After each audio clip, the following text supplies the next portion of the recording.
It's fall, so I thought I'd make a little curried pumpkin stew with lamb. I prepped 2 small sugar pumpkins. This ended up being just about 3 pounds or so. I started by cutting the pumpkins in half and scooping out the seed and the pulp. Don't throw those away though, we'll make that into some baked pumpkin seeds later. Once the seeds are out, we'll flip the pumpkins onto the flat edge and begin carefully slicing off the skin. As I was doing this, I thought there has got to be a better way to do this, so if you have any suggestions, please let us know in the comments. Now that our pumpkins are all trimmed up, we'll slice out the core and the stem, then cut those into long strips. I wanted to make my strips about 1 inch or so thick, but it'll vary. Now we'll cut those strips into large chunks. Once that's done, we'll set it in a mixing bowl. Squeeze the pumpkin seeds out of the pulp, lay them on a sheet pan, and pat them as dry as you can with a paper towel. Then we'll let them sit out under a fan while we prep our veggies. We'll take a couple of small red bell peppers and chop the top off. Next, we'll slice the chunks of flesh off. Cut those chunks into little strippies. I personally prefer peppers to be really small, but you can cut these into chunks if you prefer. Set those in a mixing bowl for now. And as usual, it's onion time. I wanted to keep this really simple this time, so I decided not to dice it up. In this case, I placed 1 cut down the center of the onion without cutting through the root end. Then I rotate it and slice it. These don't need to be paper thin, but try to keep them as even as possible. Once that's all chopped up, we'll toss it in with the red bell peps.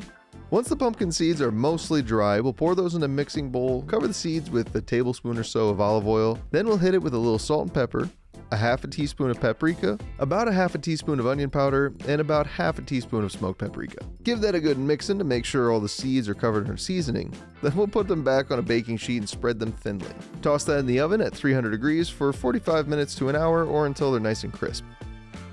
In the meantime, we'll brown some of Midamar's Halal ground lamb, available at the link in the description. Brown that until there's no pink remaining, and then we want to pull that out with a slotted spoon. I still need to pick up a rubber slotted spoon, so for the time being, I very cautiously remove the lamb to a mixing bowl. Now that most of the meat is separated, we'll bring in 1 stick of butter, which seemed like a crazy amount to me at the time, but it ended up not being too fatty in the end. Add in half a cup of cornmeal and get that all mixed up and cook it until it becomes a loose paste. Pour in the vegetables, 6 cloves of crushed garlic, 2 tablespoons of tomato paste, and then we'll mix it all up. We want to cook that for about 10 minutes or until the garlic is slightly fragrant. Once that's smelling good, we'll bring in 4 cups of vegetable broth and give it a little mixin'. We want to make sure our seasonings and the remainder of the cornmeal is mixed up really well into the broth. We want to bring that to a light simmer, then we'll add in 2 15-ounce cans of rinsed great northern beans, 2 cans of diced tomatoes with the juices, 1 bag of Sno Pac corn, 1.5 tablespoons of chili powder, 2 teaspoons of cinnamon, 2.5 tablespoons of cumin, then we'll mix it all up. I decided to add some Worcestershire kind of late into this recipe, but it tastes really good with pretty much all red meat, so I figured it was a safe bet. I used about 2 tablespoons or so, but do this to your own tastes. Get that simmering, then we'll let that cook for about an hour. Make sure to stir this up every 5 or 10 minutes though, we don't want it to burn. While we let that simmer, the pumpkin seeds should be just about done. Pull those out and let them cool for now.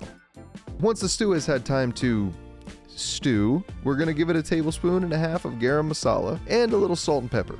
Then you got to taste it for seasoning. I thought mine needed just a little bit more salt, so I added just a bit more.